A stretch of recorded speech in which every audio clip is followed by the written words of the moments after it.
right? Teddy Bridgewater is someone who tore his ACL with Minnesota. He led them to the playoffs, made a Pro Bowl. Tore his ACL, was out for like a year or two. Then went to the Jets, played with the Jets in the preseason.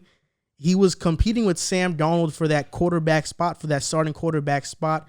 But the Jets said, we're going to start Darnold. We're going to trade Teddy away to the Saints, which might have been a mistake in hindsight because he would have been a great bridge for Darnold to come in and learn under a quarterback and then eventually play. He gets traded to the Saints, does exceptionally well with them when Breeze is out, goes 5-0, throws 9 touchdowns, 0 INTs, gets a contract from Carolina, pretty hefty contract, plays okay.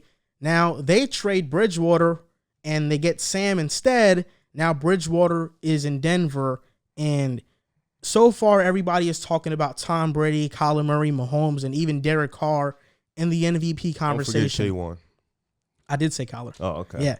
And the question is, can Teddy Bridgewater sneak into the MVP conversation? Right now, he has thrown 592 yards, 4 touchdowns, 0 picks, has a 77% completion percentage, and an 82.7 QBR, which ranks first in the NFL. So numbers-wise, he has played like an MVP quarterback. It's just been 2 games.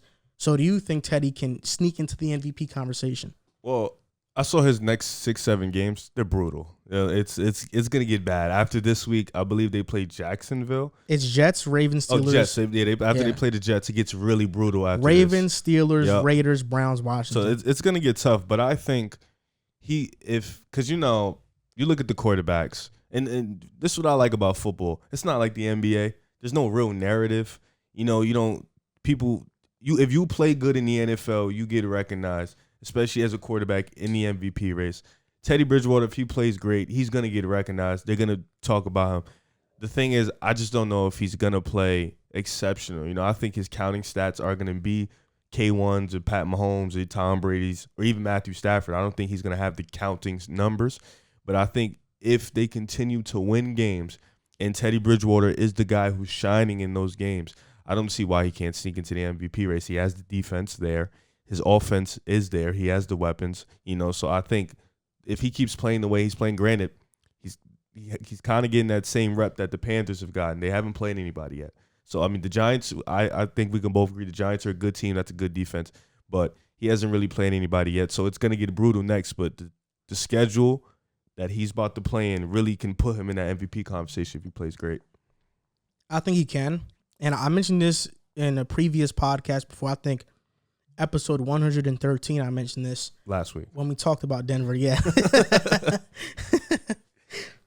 But Pat Shurmur's tenure with the Giants made people forget that he's actually a pretty damn good play caller. He was a play caller for Minnesota when Case Keenum was in the MVP conversation. Case Keenum, before the Vikings, before Shurmur, was a backup. And one of the worst ones at that. Now he goes to Minnesota. He's in the MVP conversation, responsible for the Minnesota Miracle. Pat Shurmur was exceptional that year. Pat Shurmur turned Case Keenum into an MVP candidate. Daniel Jones' rookie year, he threw 24 touchdowns. Daniel Jones threw 24 touchdowns in his rookie year with Pat Shurmur calling the plays. And Daniel Jones hasn't done that since. We'll see if he does that this upcoming season. Pat Shurmur can make an average QB look good and a good quarterback look great. I think Teddy is a good quarterback that Shurmur is making look great or even better than he is right now. Obviously, Teddy's a good quarterback. I'm not saying he's not, but I think the play calling has a lot to do with his success right now. And those things go hand in hand, OC, play caller, and quarterback. And that's why I think Teddy can be in the MVP conversation. You talked about their schedule being brutal. I don't think it's too brutal. The Jets, I think they'll be okay against them. The Jets, even though they've had a good defense so far, the Jets defense has not been a pushover. Yeah. They've been solid. The Ravens, they are prone to giving up a lot of passing yards, especially this season. We saw that against the Raiders. We saw that against the Chiefs. Of course, we know what the Chiefs are. But I think the Broncos and Raiders have similar talent to where if I saw the Raiders, if I saw what the Raiders can do to the Ravens, I think the Broncos can do it as well. The Steelers, okay, that's a that's going to be a tough defensive, rugged game. The Raiders, that's going to be a shootout. The Browns, I'm not sold on their defense. I think that's going to be a shootout as well. And then Washington. I think Washington and Pittsburgh are going to be the two rugged games.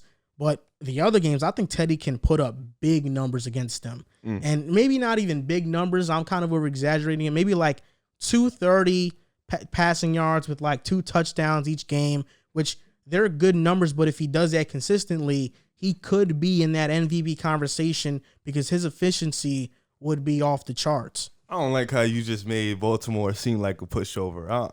That's a tough I don't game. think they're a pushover, but I definitely don't think they're this lockdown defensive unit. They don't, but I don't think they need to be. Because you don't have. We know what Marlon Humphrey is, but not having Marcus Peters there that's is tough. huge. And linebackers, they don't have much coverage linebackers outside of Patrick Queen. Yeah. And even him, he's still learning the game. He's still very young. Their safeties aren't anything exceptional. Really, Baltimore's defense is okay, but they're not this elite defensive unit. Yeah, I just think, when you have Lamar, games are going to be tough, and Baltimore isn't a pushover. They did just beat the Chiefs, and not a lot of teams do that. So, and the Raiders, that's going to be a division game, so that's going to be what it is. Division games are always tough. But, yeah, like you said, if Pittsburgh can get healthy by that game, that's going to be a defensive game, and that's going to be the first time we see Teddy get really tested on the other side of the field. So, and same with what was the team you mentioned after this? Washington, same thing. That's going to be the first time that both defensive lines are going to test that offensive line of Denver. So those two games are really going to be the tough games. But like you said, I think we can both agree on it. He can probably sneak in. I don't know if he's going to have the counting numbers though. Like if he's going to have I know he's going to manage the game. I know he's going to take some shots. But is he going to have the consistent 250s, 260s, maybe 300s, 2 TDs, 3 TD games? That's the question. And I don't know because it depends on Teddy Bridgewater. Last week, episode 113, Drew was here, and a take that he had went viral on TikTok because he said he would rather Drew Lock start than Teddy Bridgewater. And that video has resurfaced not only on YouTube Shorts, but also on TikTok, and people are, of course, disagreeing with it because the Broncos are 2-0. You tried to say resurfaced, so you posted it. No, resurfaced. What that means is that the clip went viral. Oh. It stopped. Then it went viral again after Teddy did it. So it resurfaced. And I didn't disagree with Drew's take. I thought Teddy Bridgewater should have been the starter from the start. Me too. Because I just think he's able to manage a game. And Drew Lock, you don't know what you're going to get with him. He's a wild card. He could have an exceptional game. He could throw 2 picks and cost you the game. Teddy Bridgewater, he's not going to cost you the game. And I think that's what Denver needs. And now he's having a career season. We'll see if he can keep it up. But I do think he can sneak into that MVP conversation. And I think it's partly because of Pat Shurmur calling plays. I do think his Giants tenure did kind of sway public opinion on him as a play caller because he wasn't a great head coach. He didn't know how to manage personalities. But as just an offensive minded play caller, he is really good. I think just people were upset with Drew because he was okay with losing, having another losing season. And Denver fans were tired of that, and they felt Teddy, which so far it's been true, Teddy can bring them some wins. And I don't know. A lot of people thought Drew Lock should have been the starter before Teddy was named it. Yeah, I think even Denver fans thought that. Yeah, I'm just reading what I've been reading, like as Teddy was started to winning. So I didn't read before, I'm reading now, and people have been saying, no, we're tired of losing. And Drew Lock, he gives you that 50-50 chance, but I think we know what he is at this point. Like, he's a guy he's just not that good right now. But like you said, situations could change, and Drew Lock could just not be the vibe for Denver. Yeah, I thought we knew what Drew Lock was too. But I think now when quarterbacks struggle in their first couple of seasons, first 2 for Drew Lock, there's still hope amongst fans that they can turn it around because Josh Allen is the example everybody turns to.